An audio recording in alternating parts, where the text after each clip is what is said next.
আসসালামু আলাইকুম রহমতুল্লাহি ওবরাকাতু। আমরা ক্লাস এখনই শুরু করে দিচ্ছি। আপনার কনফিউশন এখনই দূর হয়ে যাবে যে আমরা কি বলছি।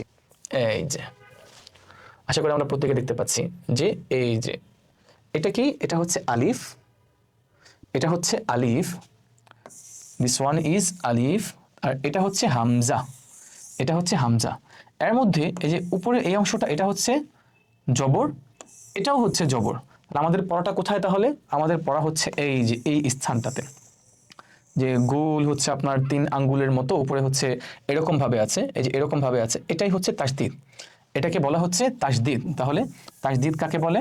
তাসদিদ হচ্ছে যখন কোনো হরফের উপরে 3 দাঁত বিশিষ্ট কোনো কোনো অঙ্কন থাকে, কোনো লেখা থাকে, অর্থাৎ কোথাও যদি আপনি যদি এরকম দেখতে পান আরবি ভাষার মধ্যে, তখন সেটাকে বলা হবে তাসদিদ।